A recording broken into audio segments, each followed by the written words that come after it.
Where did the coronavirus begin? Anywhere but China, according to the Chinese Communist Party. What outrageous claims are they making now?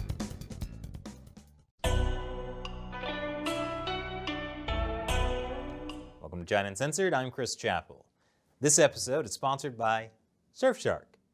You should be using a VPN like Surfshark to protect yourself whenever you go online. Well, gang, happy anniversary! It's been almost a year since the first reports of the coronavirus, or as I call it, the CCP virus. The CCP virus changed our lives forever. How are you celebrating? I'm hoarding toilet paper again. Never know when the next lockdown might be. But the Chinese Communist Party is celebrating the CCP virus anniversary in the only way they know how, by blaming everyone else. You see, over the past year, the Communist Party has been trying to muddy the waters as to where the coronavirus outbreak actually began. And they've had some help from the World Health Organization. Last month, the New York Times released internal World Health Organization documents, and it turns out they never investigated the origins of the virus. The documents show how the WHO leadership quietly negotiated terms with China that sidelined its own experts. They would not question China's initial response or even visit the live animal market in the city of Wuhan, where the outbreak seemed to have originated. And when Australia called for an international investigation into the origin of the outbreak, China launched a trade war against them. That is disgusting. How could Trump do that? Trump really is the best scapegoat. Remember, kids, if you forgot to do your homework, just tell your teacher that Trump ate your homework. It's the perfect excuse.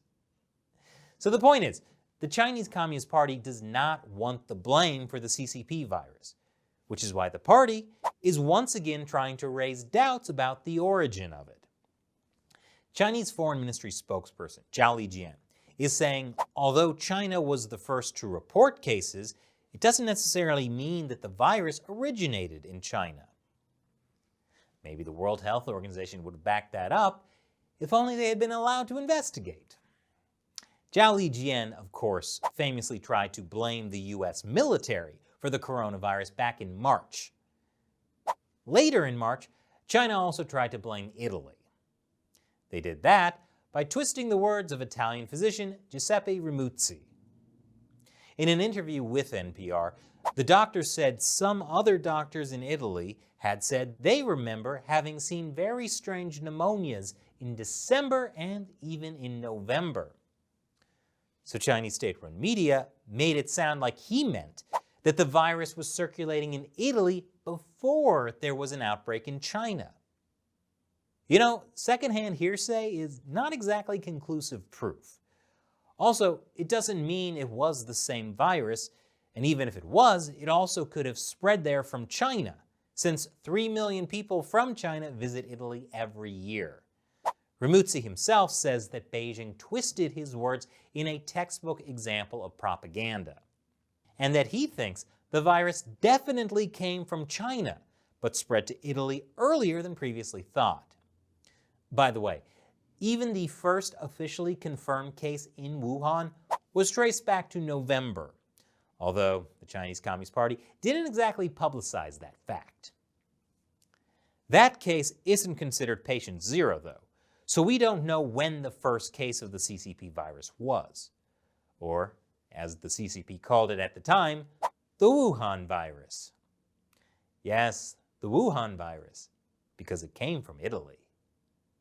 So all that blaming Italy and the US happened back in March.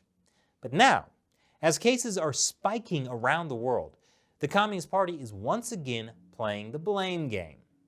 They're blaming the US again, and Italy again. That's to be expected.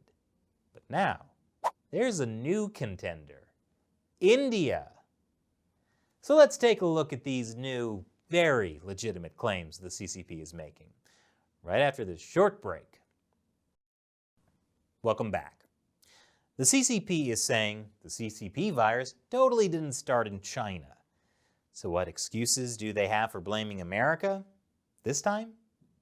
Well, a new CDC study found blood samples in the US from December that had antibodies to the CCP virus. That means it got to the US weeks earlier than previously thought. This discovery adds to evidence that the virus was quietly spreading around the world before health officials and the public were aware. Which, my favorite Chinese state-run media, the Global Times, takes to mean the virus was in the US before Wuhan. It says China does not seek to alter the virus origin story as some Western media claimed. It is a fact that China may have been the whistleblower of the pandemic. Yes, China was a whistleblower, just like Li Wenliang, the whistleblowing doctor from Wuhan. Chinese police arrested him for whistleblowing, and then he died from the virus. And the CCP is a whistleblower just like him. What I take from this is we should arrest the CCP. As for Italy, Chinese state-run media are citing another expert to say the CCP virus didn't begin in Wuhan. This time it's a German expert, so much better. He said the novel coronavirus rampant around the world is not from the central Chinese city of Wuhan, but a mutation from northern Italy. Except, just like with the other doctor in March, they twisted his words. After the story broke, he tweeted, Chinese media are using the emergence of the G variant in Italy for propaganda. The coronavirus pandemic originated in China, and the outbreak was possibly even concealed at the beginning. As for the claims the CCP virus began in India, that comes from a team from China's top science institution, Chinese Academy of Sciences. Very trustworthy. The paper, which has not been peer-reviewed yet, rules out Wuhan as a site of origin of the coronavirus, but nominates Bangladesh, the US, Greece, Australia, India, Italy, Czech Republic, Russia, and Serbia as potential countries. That's a lot of countries. Did they just close their eyes, spin a globe, and then point? You know, some people say China doesn't allow for differing opinions, but that's simply not true. There are people saying the coronavirus began in the US, Italy, India, so many different opinions, but it definitely didn't begin in China. That's the only opinion you're not allowed to have.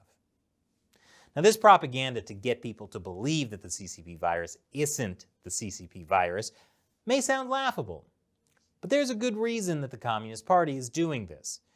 And it's not just because they don't want to be blamed. You see, the CCP virus opened a lot of people's eyes to the true nature of the Chinese Communist Party. It was a PR crisis for the party.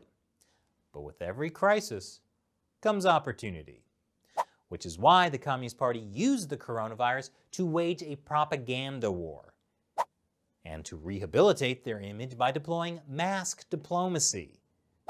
That kind of backfired. But that was 8 months ago. Everyone has totally forgotten about that.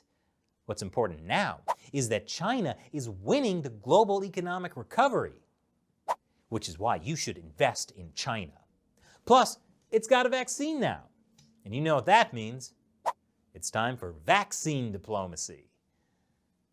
The only fly in the ointment is people still remembering how the Chinese Communist Party spread the CCP virus around the world. So that's why Chinese state-run media have to say over and over again that it didn't come from China at all.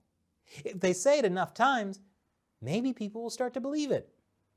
So really, what the Chinese Communist Party is saying is Trump ate their homework. And this episode has been sponsored by Surfshark. Whenever you go online, you should use a VPN like Surfshark to protect your identity, because governments and your internet service provider may be watching you. But Big Brother surveillance isn't the only good reason to use a VPN. You can also use Surfshark to access websites that are only available in other countries. Let's say you want to watch a TV show about science. I'm talking, of course, about Rick and Morty. But you can't access Rick and Morty on Netflix in the US. So, use Surfshark to switch your location to Mexico. Log in again and Wubba-lubba-dub-dub, there it is. Anyway, if for some reason you don't want to watch Rick and Morty, there are a lot of other movies and TV shows that you can only watch if you're logged into Netflix in another country by using a VPN like Surfshark.